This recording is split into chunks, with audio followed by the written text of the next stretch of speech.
Hello everyone, welcome back to my channel. This is the third video on NCERT class 10 mathematics, and in this video I'm going to continue with chapter 4 exercise 4.2. I'm going to start up with question number 3.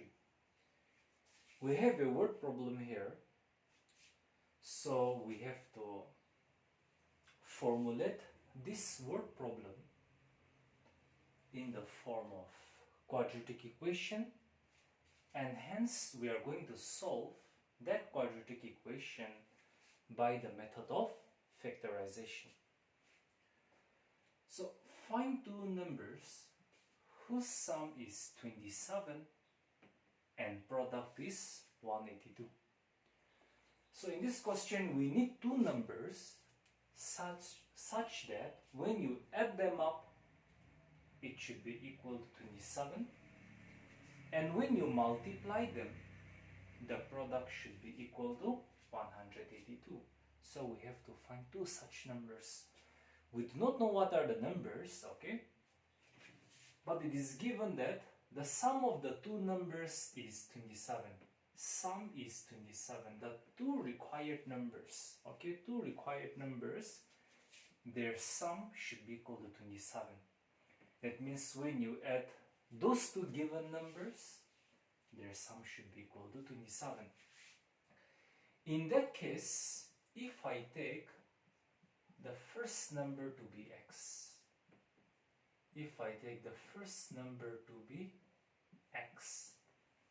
then what would be the second number? According to the question, the sum of the two numbers is 27. That means your first number plus your second number. Now, sum of the two numbers should be equal to 27. Now you have considered the first number to be x. So x plus here your second number is equal to 27. So this gives you the second number to be 27. You transpose x as minus x to the other side. According to the question, okay, you are asked to find two numbers whose sum is 27.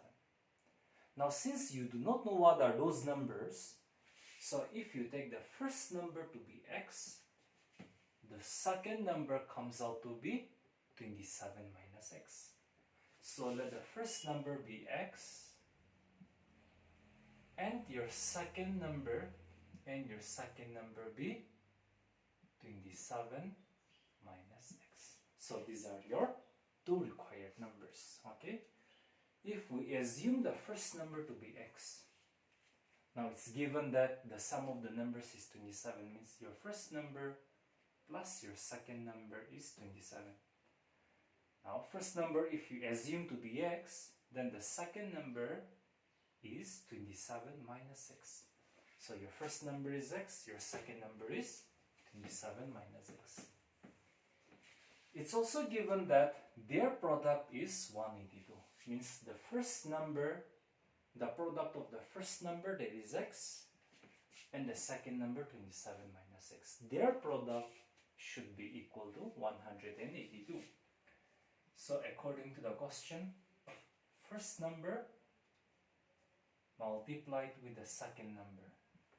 Okay, product of the two numbers means first number multiplied with the second number is equal to 182.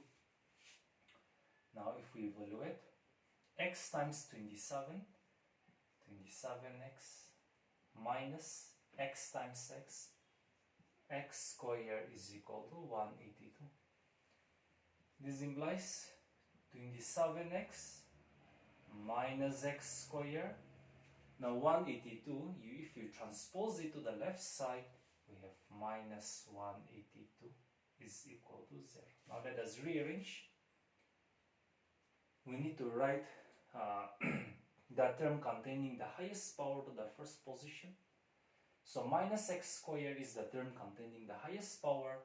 So we write in the first position. followed by the term containing x, that is plus 27x, and the constant term minus 182 equal to 0. So this is a quadratic equation because the highest power of the variable is 2. Okay, so we will solve this quadratic equation by the method of factorization.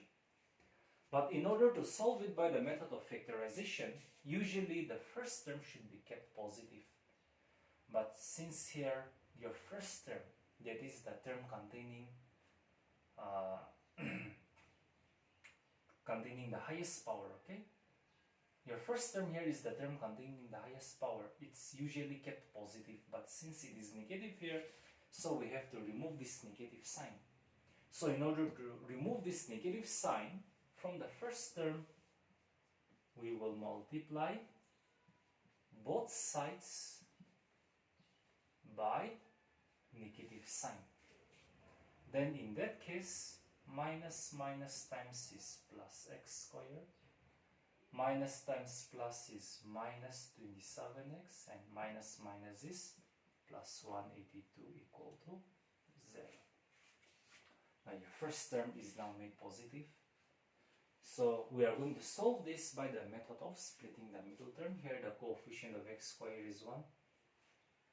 In the same exercise in question number 1, in the previous video, in the second video of this chapter, we have learned how to solve a quadratic equation by factorization, by splitting the middle term the same way.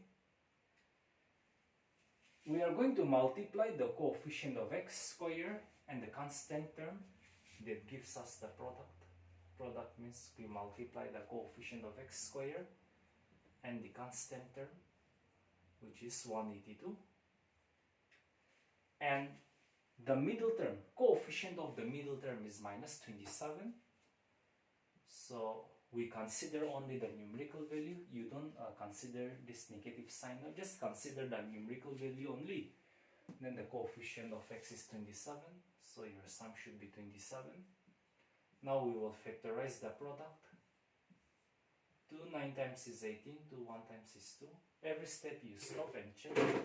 91 added with 2 doesn't give us 27. 91 subtracted with 2 doesn't give us 27. So we have to go for more.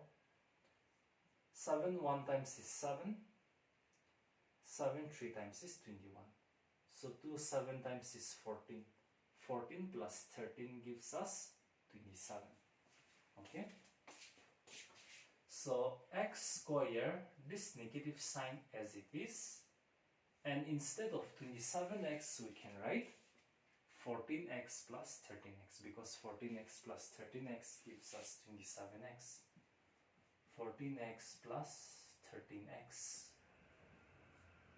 and then we have plus 182 is equal to 0. Now let us remove this bracket by multiplying both the terms by this negative sign.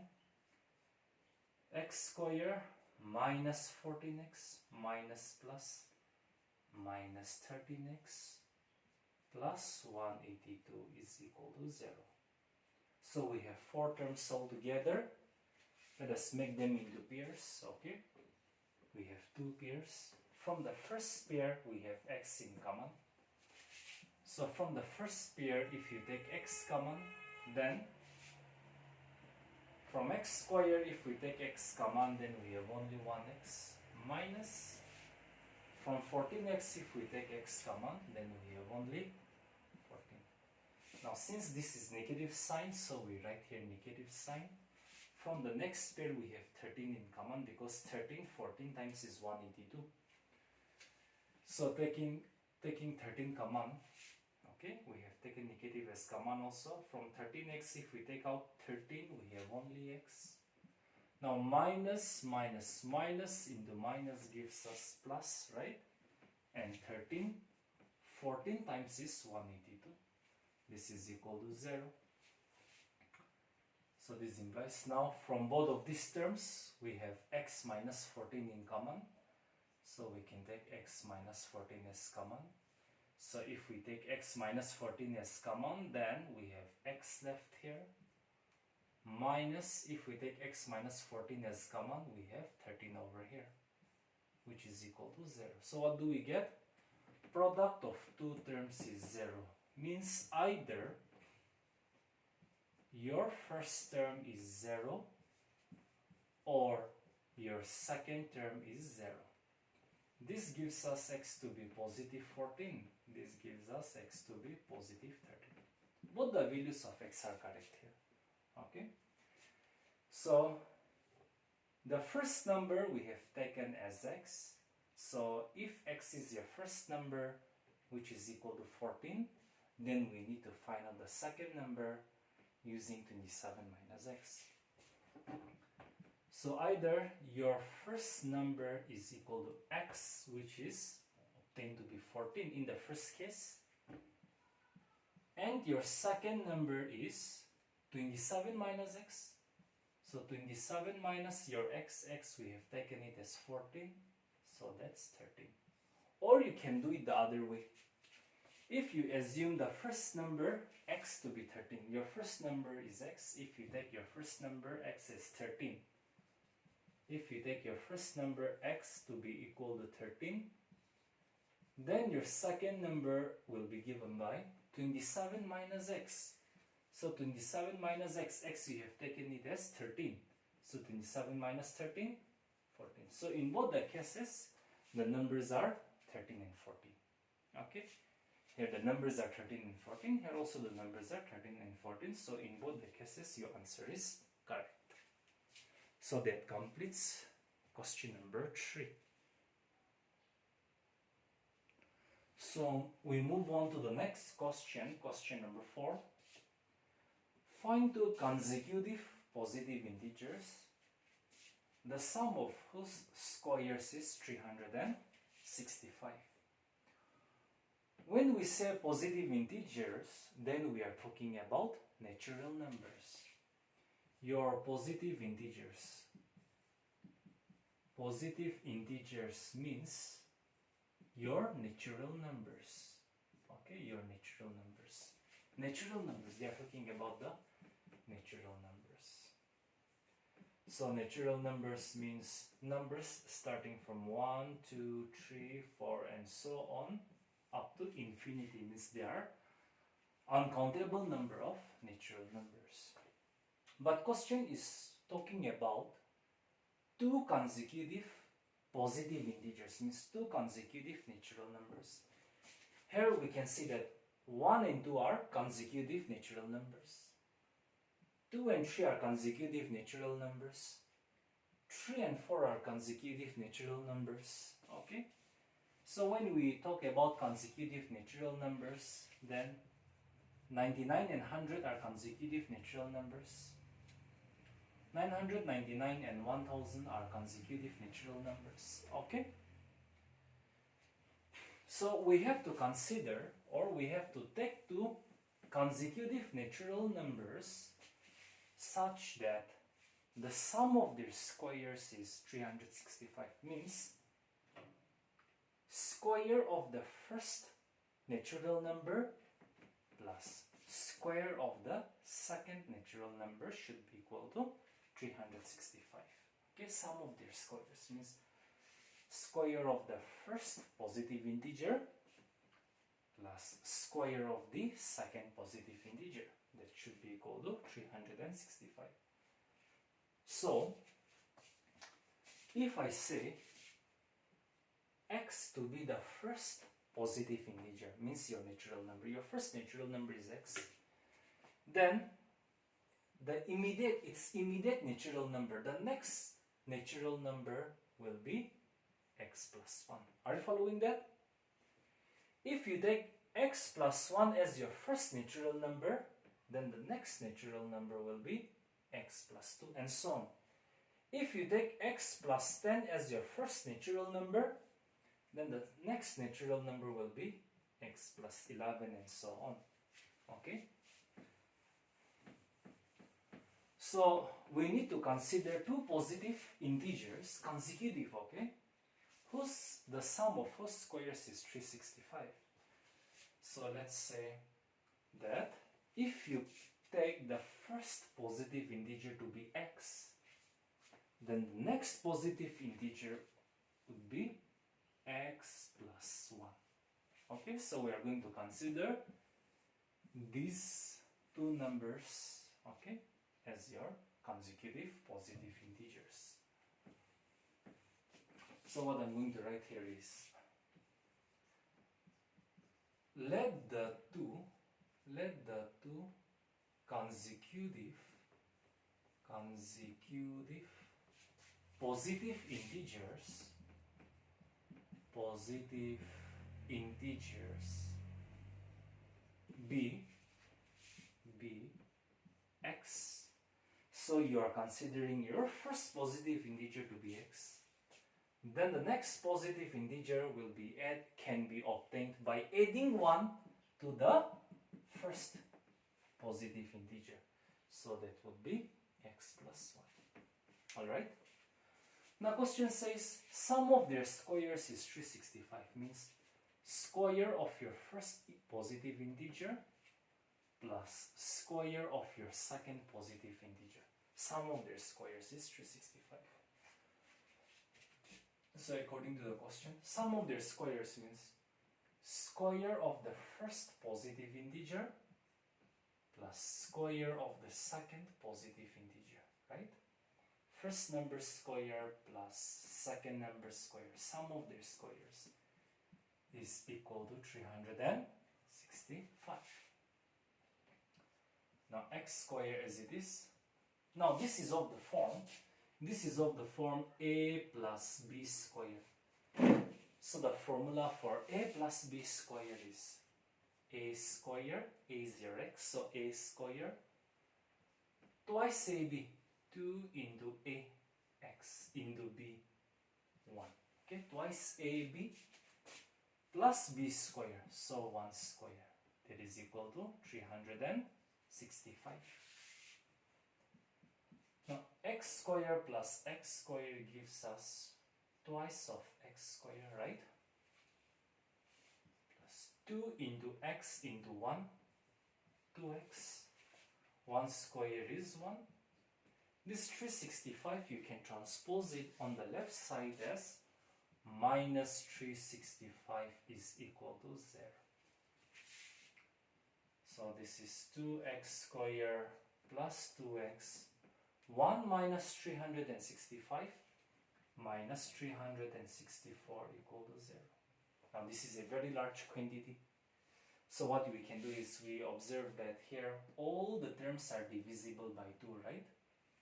So we can reduce this equation by dividing both sides of the equation by 2. Dividing both sides of the equation by 2. Twice x squared divided by 2, x squared. Twice x divided by 2, x. 364 divided by 2, 182 is equal to 0. Now this is your quadratic equation. So we solve the quadratic equation by factorization. That is what we have learned in the first question of this exercise. Here the coefficient of x squared is 1. Coefficient of x is also 1. Constant term is minus 182. Now let's find out the product of coefficient of x squared and the constant term. Constant term is minus 182. We just consider only the numerical value. 1 times 182 is 182. Sum means we take the coefficient of the middle term, x. Coefficient of x is 1. So your sum is 1. Now we factorize the product. 2 9 times is 18, 2 1 times is 2. 7 1 times is 7, 7 3 times is 21. 7 2 times is 14. 14 minus 13 gives you 1. Okay? So x squared plus, instead of the middle term 1x, we can write 14x minus 13x. 14x minus 13x. And then we have minus 182, which is equal to 0. Now let us remove the bracket. X square plus 14x plus into minus is minus only. 13x minus 182 is 0. Now we have 4 terms. We can make them into 2 pairs. From your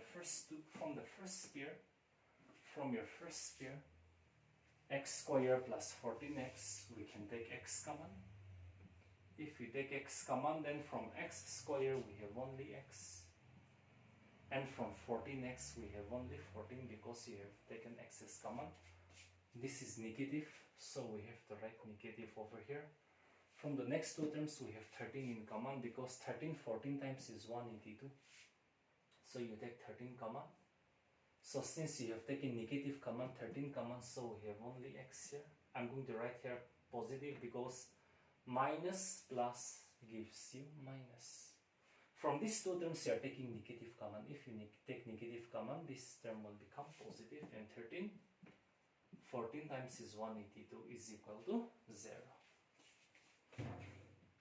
So from this and these terms, from these 2 terms, we have x plus 14 in common. So if you take x plus 14 as common, then from this term, if you take x plus 14 common, we have only x minus, if we take x minus x plus 14 as common, we have only 13. So what do we get? Product of 2 terms is 0. Means either your first term is 0 or your second term is 0. This gives you x to plus 14. You can transpose it as minus 14. X is equal to plus 13. Here we have obtained 2 answers, but question is talking about positive integers. Here x is equal to minus 14. Minus 14 is not a positive integer, it's a negative integer. So x equals to minus 14 becomes invalid because we are talking about positive integers. We are finding positive integers, so negative integer cannot be considered as your answer. So the value of x is 13, and 13 is your first positive integer. Therefore, your first positive integer is x, which is equal to 13, and your second positive integer is x plus 1, so 13 plus 1, which is equal to 14. So the 2 positive integers, 2 consecutive positive integers are 13 and 14, which is the desired result.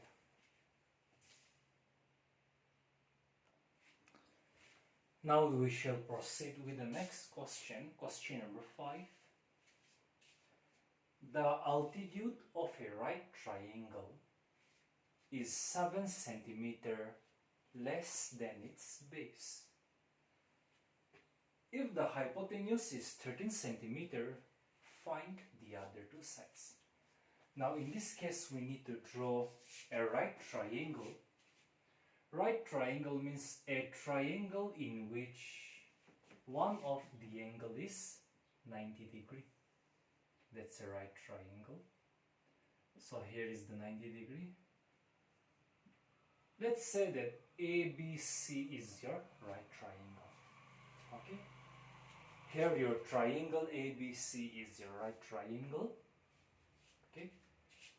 The side AB is known as the base. The side BC is known as your altitude. And the longest side in a right triangle is known as the hypotenuse. The longest side of the right triangle is known as your hypotenuse. So in this figure, AB is your base, BC is your altitude, and the side AC is your hypotenuse. Hypotenuse is given to be 13 cm, which is fixed.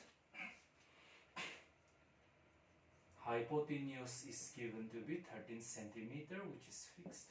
Now question talks about a relationship between the base and the altitude. The altitude is 7 cm less than the base. That means the altitude is shorter than the base. by 7 centimeter. So if you consider base to be x centimeter, if you consider the base to be x centimeter, then the altitude will be 7 centimeter less than the base. So x minus 7 centimeter. If you consider base to be x centimeter, then altitude will be shorter than the base by 7 centimeter. So the altitude will be x minus 7 centimeter. So let the base be x centimeter, then the altitude will be 7 centimeter less than the base. That will be x minus 7 centimeter. So n altitude. The altitude will be x minus 7 centimeter. Okay, if the base is x centimeter, then altitude will be 7 centimeter shorter than the base. So x minus 7 centimeter. Now, in a right triangle, we have a theorem known as the Pythagoras theorem. And the Pythagoras theorem gives us the relationship between the three sides of a right triangle.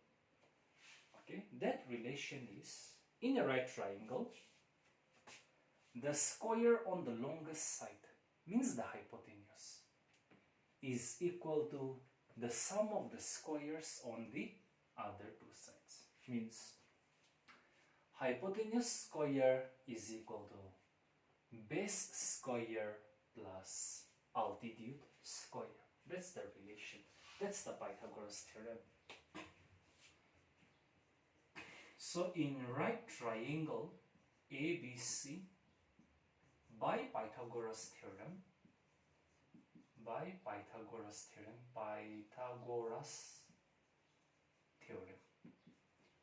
Pythagoras theorem says that the square on the hypotenuse, so square on the hypotenuse is equal to sum of squares on the other two sides. That is square on the base and square on the altitude. Okay, so in a right triangle, the square on the hypotenuse is equal to sum of squares on the other two sides.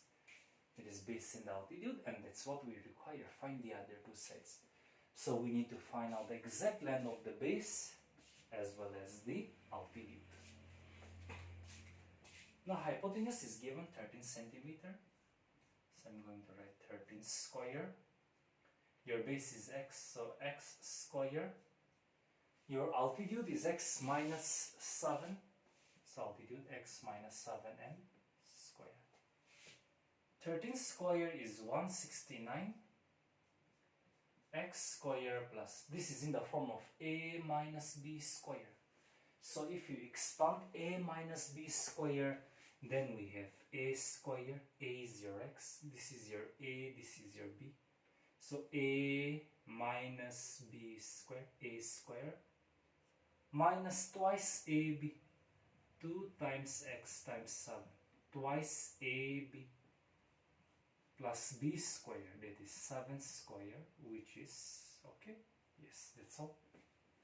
Now let us simplify it further. So 169 is equal to x square plus x square gives you twice of x square, minus 2 times x is 2x, 2x times 7 is 14x, plus 49. Now we can transpose this 169 to the other side, and this becomes 0. Twice x square minus 14x plus 49, and then transpose this term as minus 169. Okay, we can exchange the sides anytime we like, anytime we want to. We can always exchange their sides. So twice x square minus 14x, 49 minus 169, minus 120 is equal to, on the other side we have 0. Okay? 49 minus 169 is minus 120. Here again, all the terms are divisible by 2. So let me reduce this equation to more simpler form by dividing both sides by 2. So dividing both sides by 2, then we have x squared minus 7x minus 60 is equal to 0. So divide both sides by 2, then okay, we have x squared minus 7x minus 60 equals to 0. Now let us solve this quadratic equation by the method of splitting the middle. Let's find out the product of the coefficient of x squared and the constant term. Coefficient of x squared is 1, constant term is minus 60, but let's take only the numerical value, so product is 60, your sum means we take the coefficient of the middle term, means coefficient of x. Coefficient of x is minus 7, but we consider only the numerical value 7. Only for splitting the middle term we do it this way, alright? Product is 60. Let's factorize 60. 2 30 times is 60. 2 15 times is 30. 3 5 times is 15. Okay. So 2 2 times is 4. 4 3 times is 12. 12 minus 5 is your 7. 12 5 times is 60 as well. Okay. So x squared, this minus as it is. Instead of 7x, I'm going to write it as 12x minus 5x, because 12x minus 5x gives you 7x, this minus as it is. So 12x minus 5x, and then we have minus 60 equals to 0. So let us remove this bracket by multiplying both of these terms by negative sign. X squared minus 12x minus minus plus 5x minus 60 is equal to 0. We have 4 terms we can make into 2 pairs. From the first pair we have x in common. So if you take x common, then from the first term we have x. From the second term we have only 12. This is positive, so we write here positive. From the next 2 terms we have 5 in common, because 5 12 times is 60. So if we take 5 in common, x minus 5 12 times is 60. Now again, for both of these terms we have x minus 12 in common. So if we take x minus 12 in common, then from all of this term, from this whole term, we have taken x minus 12 as common, so we have only x. If we take x minus 12 as common, then from this whole term we have only 5. So product of 2 terms is 0. That is what we have obtained. So if product of 2 terms is 0, then either your first term, x minus 12 is 0, or your second term, x plus 5 is 0. This gives you x to be equal to 12. This gives you x to be equal to minus 5. Now we are finding out the length of the sides of a triangle. Right triangle. Length of the side cannot be negative. So we have to exclude this value of x, which is negative, because length of side cannot be negative. So the correct answer is 12 here. The correct value of x is 12 here. So your x represents the base. Therefore the base, which we have taken it as x, it is now equal to 12 centimeter, and your altitude is x minus 7 centimeter, x is 12 centimeter, so 12 minus 7, which is equal to 5 centimeter. So if the hypotenuse of your right triangle is 13 centimeter, then the other 2 sides are 12 centimeter and 5 centimeter, okay, which gives the complete result of this question number 5. So moving on to the last question of this exercise, we have a cottage industry produces a certain number of articles in a day. Means it produces some number of products in a day. On a particular day, the cost of production of each article, means cost of one particle, was 3 more than twice the number of articles produced. Oh, the cost of one article, okay, cost of one product is, on that day, is observed to be 3 more than twice the products produced. If the total cost of production was rupees 90, find the number of articles produced and the cost of each article.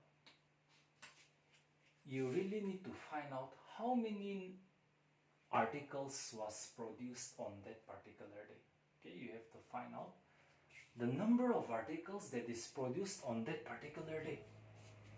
So let the number of articles produced be x. Produced be x. Now, on a particular day, x numbers of articles were produced. Okay. Also, we need to find out the cost of each article. Here there is a relation. Okay. The cost of each article was 3 more than twice the number of articles produced. So the cost of each article means one article, one product. The cost of each article was observed to be 3 more than twice the number of articles produced. X numbers of articles were produced. So 3 more means plus 3. 3 more than twice the number of articles produced. So if the number of articles produced is x, then the cost of each article will be twice x plus 3. Alright? Question says, cost of one article is found out to be 3 more than twice the articles produced, which is x. Alright? Now the cost of production is rupees 90. Cost of production means cost of one article is this much rupees. So cost of producing x numbers of articles will be x times the cost of one article. Suppose if 10 articles are produced and the cost of one article is rupees 20. If 10 articles are produced and the cost of one article is rupees 20, then the total cost will be number of articles times the cost of each article. Alright? Yes. So the total cost of production will be number of articles produced times the cost of each article. Okay? That will be the total cost of production, and it is given to be rupees 90. So x times 2x is twice x square, x times 3 is 3x is equal to 90. Twice x square plus 3x minus 90 is 0. So this is a quadratic equation. Quadratic equation means we have to solve it by factorization. So your product of coefficient of x squared 2 and the constant term is minus 90, but we take only the numerical value, that is 180. Your sum is coefficient of the middle term, coefficient of x, which is 3. So we factorize this 180. 290 times 245 times 3 15 times 3, 2 times is 6, 6 2 times is 12. 15 minus 12 gives you 3. So twice x squared plus 3x can be written as 15x minus 12x, because 15 minus 12 is 3. 15 12 times is 180. And then we have minus 90, which is equal to 0. So twice x squared plus 15x plus minus is minus, and then 12x minus 90 is 0. So we have 4 terms. 4 terms can be made into 2 pairs. From the first pair,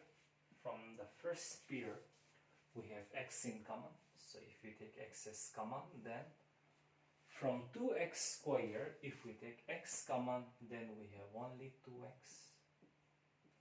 From 15x, if we take x common, then we have only 15. This is minus, so we need to take minus as common. From 12 and 19, we have 6 in common. 6 2 times is 12, and we have x. Minus plus minus plus gives you minus. If we take negative common, then minus becomes plus, okay? And then 6 15 times is 90, which is equal to 0. So the terms in the bracket are common. So we take 2x plus 15 as common. So from this whole term, if we take 2x plus 15 as common, then we have only x left with us, minus. If we take this as common, then we have 6. So product of 2 terms is 0, means either your first term is 0. This implies 2x equals to minus 15, or x is equal to minus 15 upon 2. Or x minus 6 is 0, this gives you x is equal to 6. We cannot consider this value is invalid. Because x represents the number of articles, and you cannot produce negative number of particles. If no articles are produced, then that will be 0, right? No negative articles can be produced. There can be no negative number of products. If no products are produced, then the number of products produced will be 0. So the correct answer of x is equal to is 6. Therefore, x represents the number of articles. So the number of articles produced, will be x, which is 6. And the cost of each article, is twice x plus 3. 2 into 6 plus 3, that is 12 plus 3, which is equal to 15, and which gives you the correct answer. So with this question, we have come to an end on exercise 4.2.